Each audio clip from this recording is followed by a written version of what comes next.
Maria, the housekeeper, brought out a tray of iced tea and lemon cookies. Seeing Caleb and his mother, Eleanor, approaching, she paused, a flicker of surprise crossing her face before it was replaced by a warm smile. She ushered them into the sunroom, explaining that although the afternoon sun was pleasant, the winter air still held a persistent chill. They sat together, the conversation light and stilted, before joining Arthur for an early dinner. The following morning, Eleanor asked Caleb to take her to the Vance family home. Caleb had already called his cousin, Leo, asking him to be there as a buffer. He knew that the sight of Eleanor might ignite their Uncle Arthur's long smoldering anger, and Leo's presence might help soothe the inevitable confrontation. The gates to the estate opened without protest, but as Eleanor stepped out of the car, her usual poised confidence evaporated. She moved like a girl caught sneaking back in after curfew, her steps agonizingly slow across the manicured lawn and up the stone path to the main house. The short walk felt like a mile. Inside the grand living room, Arthur sat on a Chesterfield sofa, his posture a study in forced calm. The only sign of his tension was the way his fingers dug into the plush leather. Eleanor's lips trembled as she managed a single, fragile word, her voice barely a whisper. She called him brother, and the name was immediately followed by a rush of tears. The sharp crack of a slap echoed through the silent room, startling everyone. Arthur was on his feet, his hand, now trembling, having just struck his sister across the face. Leo instinctively moved to step between them, but Caleb's firm grip on his arm held him back. Caleb gave a slight shake of his head, a silent plea not to interfere. Arthur's voice was a ragged, hoarse thing when he finally spoke, demanding to know why she still had the nerve to show her face here. Eleanor, her composure shattered, sobbed like a child, telling her brother she was wrong. Tears streamed down Arthur's face as well. In another lifetime, everyone knew the eldest Vance son adored his younger sister more than anything. No one could have imagined she would sever all ties with her family for a man. They were both proud, stubborn people.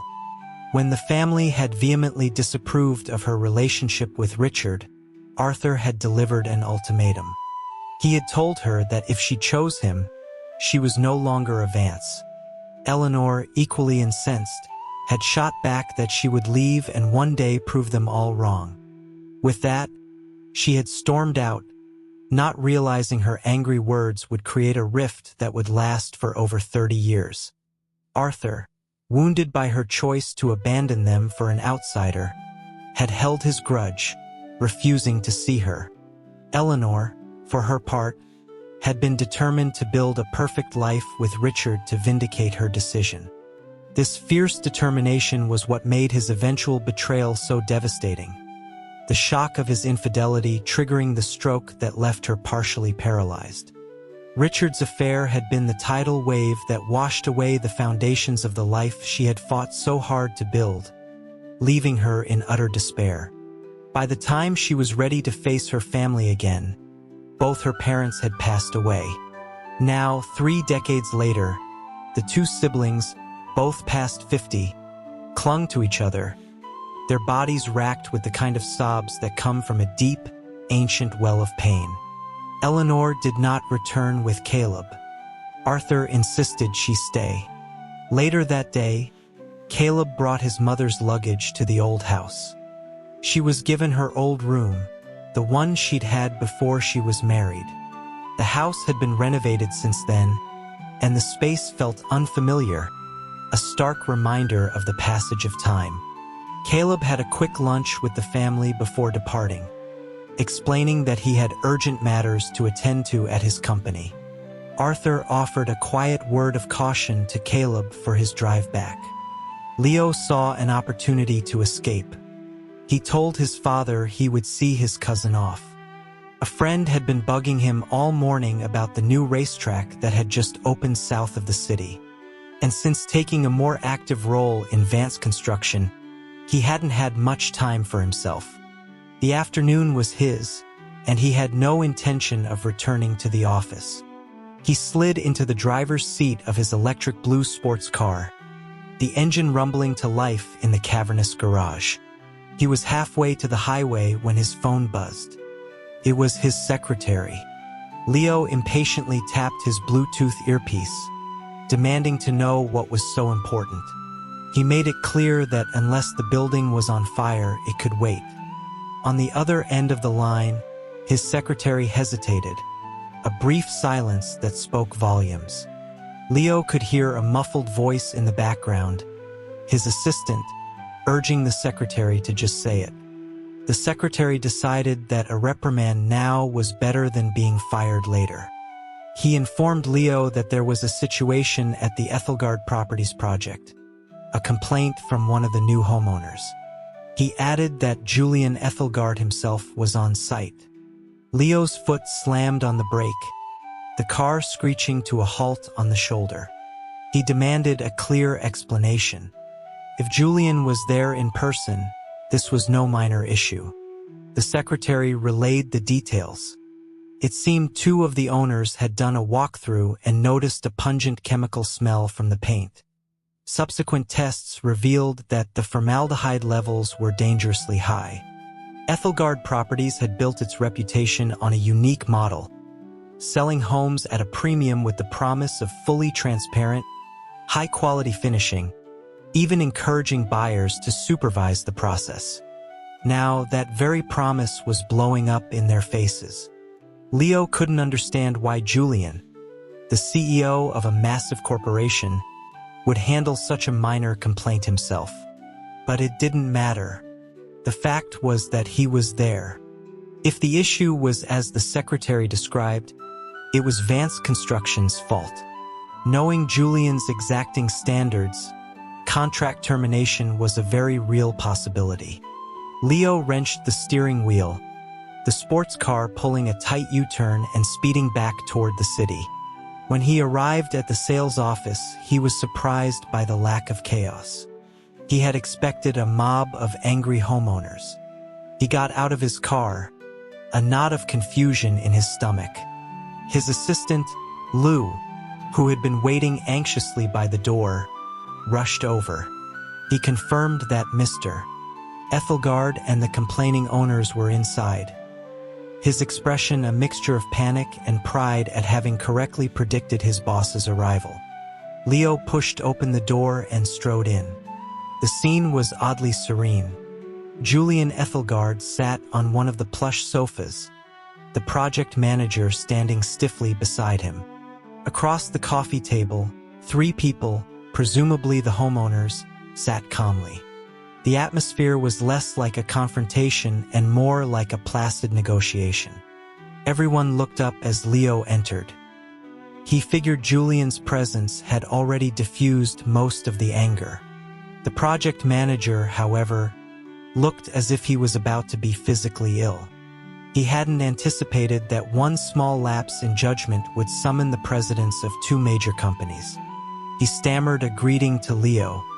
Leo acknowledged Julian with a nod before sitting down beside him and turning his attention to the project manager, asking what had happened. Now that Julian was present, the manager had quickly uncovered the truth. The purchasing manager, a man named Zhao, had a son who had been in a catastrophic car accident. The hospital bills were astronomical. Desperate, Zhao had taken a risk, purchasing a batch of cheap, substandard paint and pocketing the price difference to pay for his son's treatment. The plan had been to use the inferior paint for the base coat, thinking it would be covered up by the higher quality top coats and go unnoticed. The project manager finished his explanation by noting that Zhao had been with the company for years without a single issue.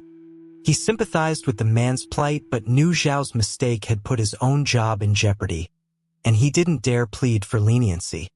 After hearing the report, Leo stood and bowed deeply to the three homeowners. He offered a sincere apology, admitting that the fault was entirely theirs and had caused them undue stress. The homeowners were not unreasonable people. Hearing the tragic backstory, their initial fury had softened. The fact that the presidents of both companies had come personally to address their concerns made them feel respected.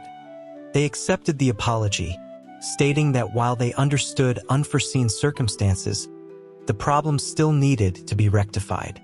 Leo glanced at Julian, trying to gauge what promises had already been made. Julian understood the unspoken question. He stated that no compensation plan had been agreed upon, as the problem originated with Vance Construction. They had all been waiting for Leo to arrive. Julian was right.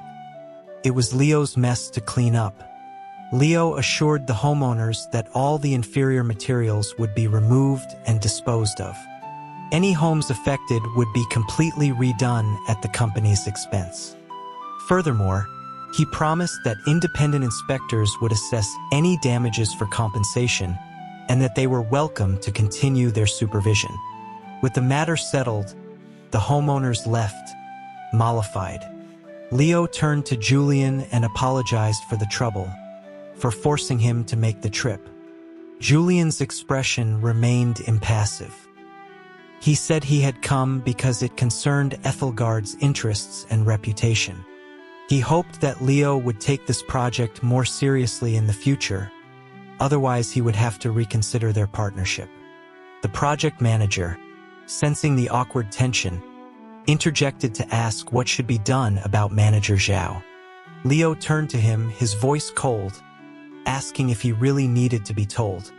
The project manager stammered that he would fire him immediately. Leo cut him off. He instructed him to give Zhao $50,000 in severance and let him go quietly. A mistake had been made, and there had to be consequences. But considering Zhao's years of loyal service, he would not pursue the matter further. Julian's words had been harsh, but Leo wasn't angry. The incident, while unfortunate, was a wake-up call, exposing a dangerous laxity in their management. He assured Julian that such an accident would not happen again, promising that he would prove that partnering with Vance Construction was the right decision. Julian simply replied that he hoped so. His plans for racing were ruined. As evening approached, Leo walked Julian to the parking garage. Julian's car, a black, understated sedan, was as sober and elegant as its owner. They exchanged brief goodbyes. After Julian's car pulled away, Leo walked over to his own vehicle, patting the hood affectionately before sliding inside. He murmured that his car was still the best looking. He hadn't even made it out of the garage when he saw it. Julian's sedan was parked on the side of the ramp, its hood up. The driver was peering into the engine. Leo pulled up alongside them and got out, asking if the car had broken down. He offered Julian a ride. Julian's driver confirmed that the fuel pump was shot. The car was going nowhere. Used to being the one to take charge, Leo habitually opened the passenger door of his sports car, waiting for Julian to get in. Julian had been about to call for another car, but Leo's gesture made it awkward to refuse. Besides, he didn't want to just stand there waiting. The driver would stay behind to deal with the tow truck. Julian folded himself into the low-slung passenger seat. Leo asked whether he should take him home or back to his office. Julian requested a ride to his company, stating he didn't want to be a bother. He leaned his head back against the seat, his elbow propped against the window, looking utterly exhausted. Leo asked casually if he'd been getting enough rest, noting the dark circles under his eyes. He didn't normally pry, but he felt a strange sense of obligation. Julian's timely intervention had saved Vance Construction a much bigger headache. He advised Julian that no matter how busy he was, his health should come first. He remarked that for a man running a company as large as Ethelgard, he shouldn't have to personally handle issues like the one today. He should delegate to people he trusted. Julian, whose headache had been steadily worsening, heard Leo's unsolicited advice and snapped, telling him to just mind his own business. The irritated tone was sharp and unexpected. The moment the words left his mouth, Julian seemed to regret them. He knew Leo meant well, but before he could apologize, Leo's jaw tightened. In a fit of childish pique, he hit a button, and the convertible's roof retracted. Then he stomped on the accelerator. The sports car shot forward with a roar, the cold winter wind blasting their faces like 1,000 tiny needles. To Leo's surprise, Julian didn't get angry. Instead, a strange sense of relief washed over his features, as if the sudden sensory assault had provided an outlet for his pent-up frustration. Even his headache seemed to ease. Just as quickly, Leo slowed down and raised the roof. Julian asked why he'd closed it. Leo thought he must have misheard. This was the last thing he expected the stoic man to say. He explained that the air in the car had felt stuffy, and he just wanted some fresh air. Opening the top in the middle of winter was a stupid thing to do. They'd catch a cold. He muttered something about the car's air circulation system being perfectly adequate for ventilation. He wouldn't admit that Julian's sharp rebuke had stung his pride, prompting the impulsive act of revenge. Julian's voice was quiet when he apologized. He admitted he shouldn't have spoken to Leo that way and confessed he was in a foul mood. Leo, the brief gust of wind having cooled his temper, simply said it was fine, feeling foolish for his own reaction. For a moment, two powerful company presidents had acted like irrational children. They shared a brief, embarrassed smile, a silent acknowledgement of their shared absurdity. The strange incident had forged an unexpected connection between them. Leo sped up again, the engines purr a comforting sound. He saw that Julian's mood had genuinely lifted during their brief, cold blast of air. He asked, his tone questioning, if Julian was in a bad mood, he shouldn't force himself to work. He offered to take him somewhere. Julian said nothing, a silent battle playing out on his face. He was tempted by the feeling of carefree release but felt the pull of responsibility. Leo took his silence as consent. Julian gave a barely audible hum of agreement. With that, Leo turned the car away from the city, heading toward the open road. The traffic thinned, and their speed increased. He glanced over at Julian, worried the pace might be too much, but saw the man leaning back with his eyes closed, a look of placid enjoyment on his face. 20 minutes later, they exited the highway and pulled up beside a quiet stretch of river. Leo got out without a word and walked to the guardrail overlooking the water. He braced his hands on the cool metal and let out a loud, primal scream that echoed across the dark surface. Julian came to stand beside him. The sun had set, and the sky was a deep indigo. Across the river, the city skyline glittered, its reflection shimmering on the water, distorted by the current and the evening breeze. Leo turned and leaned back against the railing, a wry smile on his face. He told Julian that sometimes the cliches were true. Shouting into an empty space really did help relieve stress. He encouraged him to try. Julian leaned forward, his hands gripping the rail, but no sound came out. He wanted to, but his throat felt tight, constricted. He knew that even if he managed a sound, it would be a choked, suppressed version of Leo's unrestrained yell. He had spent his life maintaining control, and letting go, even here where no one could see, felt like a betrayal of himself. Leo chuckled, a teasing light in his eyes. He moved closer, placing a hand on Julian's shoulder, and told him there was no one around. He then let out another shout, the sound vibrating in the air right next to Julian's ear. A gust of wind swept over them, and both men shivered.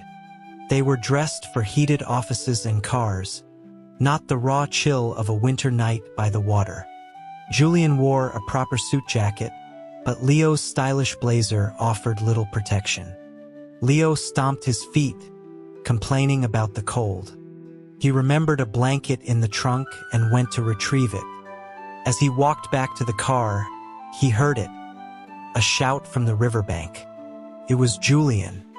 His voice was still restrained, but after the first one, a second and a third followed, each one a little louder, a little freer. Leo found the blanket but lingered in the car for a moment, giving Julian his privacy before heading back. He draped the blanket over both their shoulders, his arm encircling Julian in a casual, encompassing gesture. He handed one corner to Julian, their fingers brushing. He asked if shouting had helped. Julian nodded, admitting that it did. Leo didn't ask what was bothering him. Their relationship wasn't there yet. He just smiled and said that when things get tough, you have to find a way to let go. He remarked that working as hard as Julian did was a surefire path to burning out. Julian just offered a tired, helpless smile, the depths of his loneliness hidden by the encroaching darkness. The blanket wasn't thick enough to ward off the cold for long. Julian sniffed, suggesting they head back before they really got sick. In the car, he apologized for making Leo freeze. Leo brushed it off with a casual smile as he started the engine, admitting that he'd needed to yell a bit himself. An hour earlier, Caleb's secretary, Chloe, had placed the last document of the day on his desk. He told her she could go home and that she should let everyone know they could leave on time for once. Chloe nearly cheered. After a solid week of overtime, the thought of a free evening was intoxicating. As she reached the door, she turned back with a playful smile, reminding him not to miss Asher's new show that night. Caleb's mood brightened instantly. He assured her he wouldn't forget. Chloe sighed internally. The chairman was so devoted. She could only imagine what the two of them were like in private. Her mind already spinning with story ideas, she left with a giddy smile, planning to message her friend who wrote fanfiction. Back at his penthouse, Caleb turned on the television, tuning it to the correct channel. The show started at 9. He took a quick shower and settled onto the sofa to wait. He smiled to himself, amused that he was still the kind of person who watched a show live instead of streaming it later. After a high-energy opening number, Asher made his grand entrance. He commanded the stage, his charisma undeniable. Caleb watched the handsome, polished man on the screen, a swell of pride and affection rising in his chest. He contrasted this public image with the private Asher he knew, the one who would whisper sweet nothings, who acted goofy to make him laugh, whose hair was a mess in the mornings. The knowledge that he was the only one who saw that side of him was a profound and satisfying secret. During a commercial break, he called him. Asher, having just showered and ready for bed, answered immediately, his voice warm and teasing. He asked if his big baby missed him. Caleb chuckled, confirming that he did, and mentioned that he was watching the show. Asher groaned, saying his manager had reminded him about it and that he still needed to repost the network's official tweet. He begged Caleb not to watch, claiming it was too embarrassing. Caleb asked what was embarrassing. He found it entertaining. Asher complained that it felt silly, a group of grown men playing such childish games. Caleb laughed, reminding him that he had seen far more childish behavior from him and was thoroughly immune. Asher whined playfully, telling Caleb to stop exposing his secrets. There was a pause, and Asher asked if he was still there. Caleb replied that he was, explaining that Asher had just come back on screen. Asher was momentarily silent, a flicker of indignation crossing his face. His real-life boyfriend was on the phone, and he was still watching the TV version. He was so jealous he could have smashed the television. He hung up abruptly, Before Caleb could process what had happened, a video call request from Asher popped up on his phone. He accepted it quickly. Asher's face filled the screen.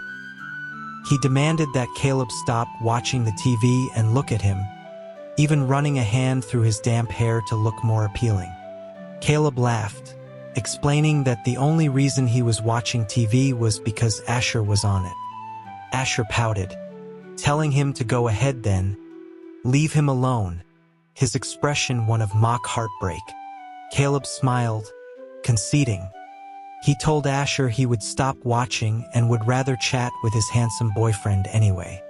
He could always watch the recording later if he missed him. That seemed to satisfy Asher, who perked up. He announced that his new movie premiere was in a few days, and he would be flying back for it so they would be able to see each other soon. This long-distance phase of their new relationship was trying. Caleb promised to make him a delicious welcome-home meal. Asher began listing off requests with his fingers: truffle mac and cheese, pan-seared scallops, a perfect medium-rare ribeye, garlic butter asparagus, before sighing that there were too many things he wanted. Caleb lovingly called him a little greedy cat and promised to make them all. The promotional tour for Asher's movie had been a success, and anticipation was high. Since their last online skirmish, the fans of a rival actor, Ian, had been lying in wait. Their chance came when a clip from a competitive variety show aired. In the clip, Asher played every game with fierce intensity, while Ian would make a show of competing before gracefully stepping aside, cultivating an image of a gentleman above such petty contests. Ian's fans pounced. They accused Asher of being overly aggressive and utilitarian, of nearly injuring their gentlemanly idol. They painted Ian as a kind friend who refused to compete with Asher, while Asher was portrayed as a ruthless competitor who took advantage of that kindness. Asher's fans found the entire narrative laughable. They quickly edited together a compilation video showing clips of Asher and Ian from various talk shows and appearances. In every instance, Asher was engaged, serious, and respectful. Ian, in contrast, often came off as aloof and arrogant, as if participating was beneath him.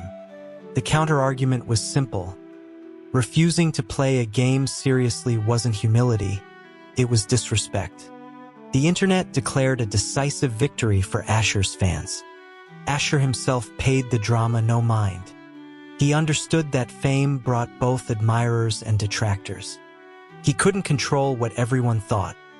All he could do was his job, confident that his efforts would speak for themselves. A few days later, Asher's flight landed. He had told Caleb not to bother picking him up, knowing how busy he was. He instructed him to just go home after work and have dinner ready. Bypassing his own apartment, he went straight to Caleb's building. His plane had been on time, so he knew Caleb should be home. He knocked on the door, a wide grin on his face, ready to leap into Caleb's arms. The door opened. Asher threw his arms out, but they froze mid-air. It wasn't Caleb. It was a woman with a familiar bone structure, a face he instinctively knew was related to the man he loved. Her age suggested she could only be one person, Caleb's mother. Why was he meeting his future mother-in-law under such startlingly unexpected circumstances? Caleb had told him his mother was staying with her brother. After a moment of stunned silence, Asher's media training kicked in. He smoothly lowered one arm while turning the aborted hug into an awkward wave with the other. He greeted Eleanor with his most charming smile, complimenting her on how young she looked and guessing correctly that she was Caleb's mother. The woman, recognizing the famous actor from a recent film, returned the greeting. She confirmed she was, and asked if he was a friend of her son's. Asher agreed that he was a friend, even as a tiny voice in his head screamed, "I'm the man who's sleeping with your son." Eleanor smiled warmly and invited him in, asking if his name was Asher. He tensed slightly, wondering what Caleb might have told her about him. But Eleanor explained she had only just returned to the country and hadn't had much chance to talk with her son. She mentioned she'd seen his movie and thought he was a very talented actor. Hearing her positive assessment, some of the tension eased from Asher's shoulders. He stepped inside, trying to act as if he didn't know the layout of the apartment by heart, and placed his designer sneakers neatly by the door.